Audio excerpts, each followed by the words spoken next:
সেই ভয় আতঙ্ক বাংলাদেশ থেকে চিরতরে দূরীভূত করতে হবে।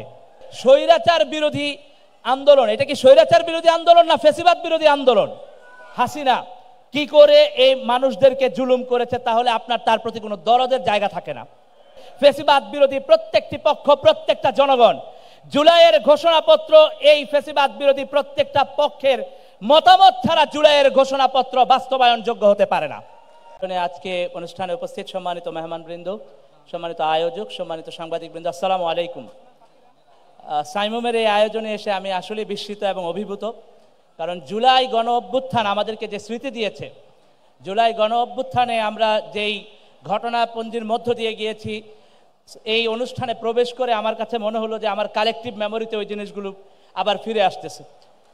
প্রতিটা দেয়াল জুড়ে সেই চিহ্নগুলো আছে এবং আপনারা দেখেছেন স্বৈরাচারের কাণ্ড, এবং একই সাথে বাংলাদেশের মানচিত্রের মধ্য দিয়ে প্রমাণ হয়েছে জুলাই গণ অভ্যুত্থান পুরো বাংলাদেশে কিভাবে ছড়িয়ে পড়েছে এবং পুরো বাংলাদেশের প্রত্যেকটা অঞ্চলে শহীদের চিহ্ন, শহীদের ছাপ আমাদেরকে জানায় যে জুলাই গণ অভ্যুত্থান কি করে গণমানুষের সাথে সম্পৃক্ত হয়ে উঠেছিল। এই আন্দোলনে, এই গণ অভ্যুত্থানে সম্পৃক্ত হতে গিয়ে এবং এই দেশকে ফ্যাসিবাদের কবল থেকে বাঁচাতে গিয়ে আমাদের এই প্রিয় 2000 ভাই বোন শহীদ হয়েছেন, এবং একই সাথে আপনারা জানেন 30,000-এর উপরে মানুষ আহত হয়েছেন, হাত পা চোখ হারিয়েছেন, পঙ্গুত্ব বরণ করেছেন, অন্ধত্ব বরণ করেছেন। এই যে লড়াই, এই যে আত্মত্যাগ, এই আত্মত্যাগ মূলত কি কারণে হয়েছিল? দীর্ঘ 16 বছর ধরে বাংলাদেশে, আপনারা জানেন, আমি জাস্ট একটু স্মরণ করা দেওয়ার জন্য, কারণ কালেকটিভ মেমোরিতে আমরা ভুলে যাই অনেক সময় যে আমরা কিসের মধ্য দিয়ে গিয়েছি। কারণ অনেক সময় এখন আলাপ আনা হয় যে আমরা বোধহয় হাসিনার বিরোধিতা করতে গিয়ে এই বাংলাদেশকে বিপদে ফেলে দিয়েছি, এমন একটা আলাপ আলোচনা আনতে চায় একটা গোষ্ঠী। কিন্তু আমরা স্পষ্ট বলতে চাই, দীর্ঘ 15-16 বছরে এই বাংলাদেশে অসংখ্য মানুষকে গুম করা হয়েছে যাদের কোনো ট্রেসই নাই। শুধুমাত্র কথা পছন্দ হয় না, এই জন্য বাসা থেকে পিক করে নিয়ে যাওয়া হয়েছে, রাস্তা থেকে পিক করে নিয়ে যাওয়া হয়েছে। আপনারা যারা আয়নাগরে গিয়েছেন, আপনারা এইখানকার আয়নাগরের দৃশ্য দেখে নিশ্চয়ই এইখানকার আয়নাগরে কেউ সহ্য করতে পারেন নাই। তাহলে চিন্তা করেন, ওই সত্যিকারের আয়নাগরে যিনি ছিলেন ব্যারিস্টার আরমান বিন কাসেম ভাই, যখন বের হয়ে এসে তার ইন্টারভিউ যারা দেখেছেন, তার চোখের পানি যারা দেখেছেন, হয়তো ওই ইমোশনাল দৃশ্য দেখে আপনার চোখে পানি এসেছে, কিন্তু যিনি ওই রিয়েলিটির মধ্যে বসবাস করেছেন দীর্ঘ 8টা বছর, যাদেরকে কোনো ট্রেস ছাড়া গুম করে দেওয়া হয়েছিল, যার ফ্যামিলিকে ট্রমার মধ্য দিয়ে যেতে হয়েছে, আপনি যদি চিন্তা করেন এই হাসিনা কি করে এই মানুষদেরকে জুলুম করেছে, তাহলে আপনার তার প্রতি কোনো দরদের জায়গা থাকে না। আপনারা ভাবেন ব্রিগেডিয়ার আব্দুল্লাহিল আমান আজমি অথবা মাইকেল চাকমার কথা, যাদেরকে দীর্ঘ সময় গুম থাকতে হয়েছে কোনো অপরাধে না, জাস্ট মত পছন্দ হয় নাই, দল পছন্দ হয় নাই, ভিন্ন মতের, ভিন্ন দলের। এই জন্যে বাংলাদেশে এই ধরনের ঘটনার আমরা সাক্ষী হয়েছি, এবং আপনি চিন্তা করেন কি পরিমাণ মামলা, গুম, খুন, হত্যা, নির্যাতন এর মধ্য দিয়ে যাওয়ার পরে বাংলাদেশে জুলাই এসেছে, এবং এই জুলাইয়ে আপামর ছাত্র জনতা জীবন দিয়েছে।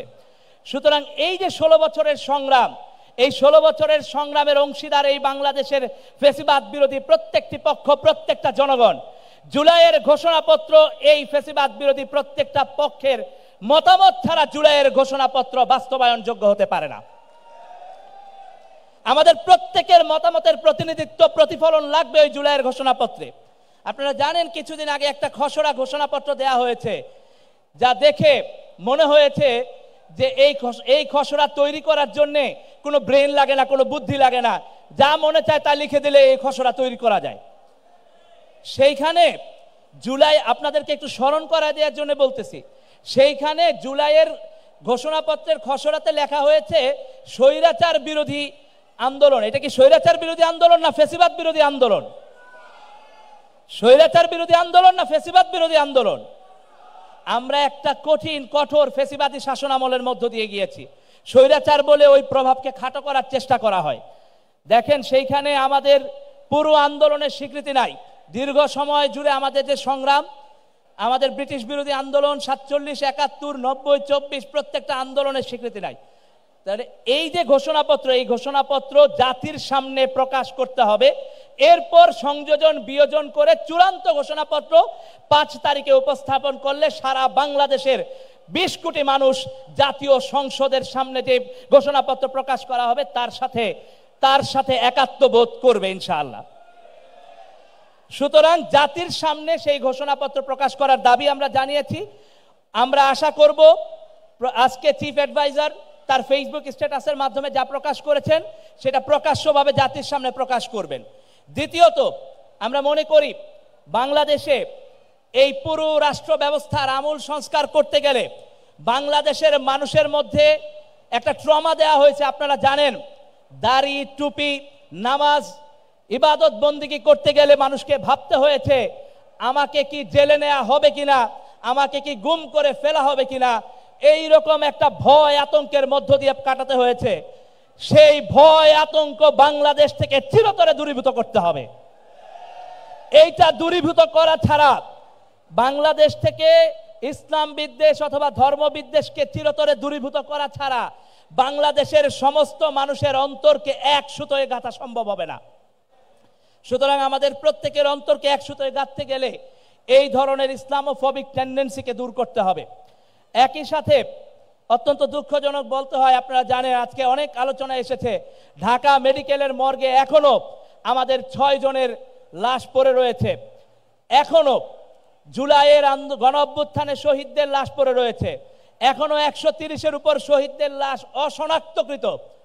আপনারা যদি শহীদদের সাথে, পরিবারদের সাথে কথা বলেন তাহলে বুঝবেন, যখন শহীদ সোহেলের ভাই এসে বলে যে এইখানে 6টা লাশের 6টা কবর দেখায় বলা হয়েছে যে এই কবরের মধ্যে কোনো একটা তার ভাইয়ের লাশ, তখন আপনি চিন্তা করেন যে তাকে আমরা, যে গণ অভ্যুত্থানের ফলে এই সরকার আসলো, তাকে আমরা বলতে পারলাম না ডিএনএ প্রোফাইলিং করে যে এই লাশটা তার, এই কবরটা তার। এতটুকু পর্যন্ত বলতে যদি না পারি তাহলে এই সরকারের থাকার বৈধতা থাকে কোথায়? এবং আপনারা জানেন যে শহীদদের পরিবারেরা কি করে আপনার এখনো রাজপথে ঘুরছে। সরকার তাদেরকে সহযোগিতা করার কথা বলেছেন, এখনো পর্যন্ত সেই সহযোগিতা পাওয়ার নাম নিশানা আমরা পাই না।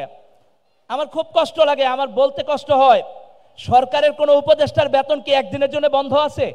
বলেন তো, সরকারের কোনো উপদেষ্টার বেতন একদিনের জন্য বন্ধ আছে? সরকারের কোনো সচিবের বেতন বন্ধ আছে? না সরকারি কোনো কর্মকর্তার বেতন বন্ধ আছে?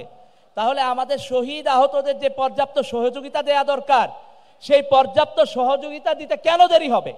রাষ্ট্রকে তো এই ব্যাপারে সবার আগে তৎপর হতে হবে। কারণ হলো এই রাষ্ট্র, এই প্রফেসর ডক্টর মোহাম্মদ ইউনূস এসেছেন আমার আপনার এই বাংলাদেশের 20 কোটি মানুষের আত্মত্যাগের বিনিময়ে, তার ম্যান্ডেট এসেছেন, কোনো নির্বাচনের মাধ্যমে উনি আসেন নাই। আপনারা জানেন প্রফেসর ডক্টর মোহাম্মদ ইউনূসকে কিন্তু এখন জেলখানায় থাকতে হতো। ওনার কিন্তু রায় হয়েছিল জেলখানায় থাকার কথা, কিন্তু বাংলাদেশের মানুষ একটা গণ অভ্যুত্থান করে হাসিনাকে তাড়াইছে এবং একটা জনগণের সরকার আনতে চেষ্টা করেছে। আমরা মনে করি যে জুলাইয়ের ঘোষণাপত্রের মধ্য দিয়ে বাংলাদেশের মানুষের আকাঙ্ক্ষার প্রতিফলন ঘটবে ইনশাআল্লাহ। প্রতিফলন ঘটলেই কেবলমাত্র 5ই আগস্ট আমাদের যে জুলাই ঘোষণাপত্র প্রকাশ হবে, সেইখানে সারা বাংলাদেশের জনগণ একসাথে আমরা থাকবো ইনশাআল্লাহ। থাকবেন তো ইনশাআল্লাহ? আমরা আশা করি যে এই ঘোষণাপত্রের মধ্য দিয়ে আমাদের আকাঙ্ক্ষার প্রতিফলন হবে। সাইমুমকে ধন্যবাদ জানাই এমন চমৎকার আয়োজনের জন্য। আপনাদেরকে শুধু একটা অনুরোধ করব, আমাদের কালেকটিভ মেমোরি থেকে জুলাই গণ অভ্যুত্থান এবং দীর্ঘ 15 বছরের ফেসিবাদ যেন চলে না যায়। বারবার যেন স্মরণ করি আমরা কি ট্রমাটিক সিচুয়েশনের মধ্য দিয়ে গিয়েছি, কি দুর্যোগের মধ্য দিয়ে গিয়েছি, আমাদেরকে কি অসহায় সময় পার করতে হয়েছে নিজেদের পরিচয় দিতে গিয়ে, নিজেদের কথা বলতে গিয়ে। সাইমুম আজকে যে আয়োজন করেছে, আমি পরিচালককে বলেছি যে আপনারা এই আয়োজনকে সারা দেশে ছড়ায় দেন, সারা বাংলাদেশের মানুষের মধ্যে ছড়ায় পড়তে হবে যে আমরা যে দুর্যোগের মধ্য দিয়ে পার করেছি আর একটা দিনও বাংলাদেশে ফেসিবাদের কবলে আমরা পড়তে চাই না। বাংলাদেশের মানুষ দিল্লির কবলে পড়ে যে হাসিনা সরকার আমাদের উপর জুলুম চালিয়েছে, সেই দিল্লির কবলে আর একদিনের জন্য পড়তে চায় না। বাংলাদেশের মানুষ ফেসিবাদ এবং আধিপত্যবাদকে চিরতরে না করেছে, আমরা চিরতরে না করেছি। জুলাই ঘোষণাপত্রের মধ্য দিয়ে যেন তার প্রতিফলন ঘটে, এই আকাঙ্ক্ষা। প্রতিফলন ঘটে, আমরা এটা চাই। আপনাদের সবার আমি মনে করি যে আমাদের প্রত্যেকের সবার জুলাই গণ অভ্যুত্থানের স্মৃতি আছে, এই স্মৃতিকে আমরা ধারণ করি, নতুন বাংলাদেশ গড়ায় মনোযোগী হই। প্রত্যেকটা রাজনৈতিক দলকে বুঝতে হবে বাংলাদেশের মানুষের মনস্তাত্ত্বিক পরিবর্তন ঘটে গেছে। বাংলাদেশের মানুষ এখন বাংলাদেশ চায়, নতুন বাংলাদেশ চায়, মানুষের অধিকার চায়, মুক্তি চায়, স্বাধীনতা চায়, নতুনভাবে কথা বলতে চায়, নতুনভাবে বাঁচতে চায়। অবশ্যই বাংলাদেশের আগামী দিনের পথ চলা আমাদের কথা, আমাদের স্বাধীনতা, আমাদের মুক্ত মনের প্রকাশ এবং আমাদের চিন্তা ধর্মীয় স্বাধীনতার বহিঃপ্রকাশের মধ্য দিয়ে ঘটবে ইনশাআল্লাহ। সাইমুমকে আবারও ধন্যবাদ জানাই। এ ধরনের আয়োজন অব্যাহত থাকুক, আমাদের প্রত্যেকের স্মৃতিতে জুলাই গণ অভ্যুত্থান জারি থাকুক, জাগ্রত থাকুক। বাংলাদেশ অবশ্যই অবশ্যই জিতবে সামনের দিনে। ইনকিলাব জিন্দাবাদ। আসসালামু আলাইকুম।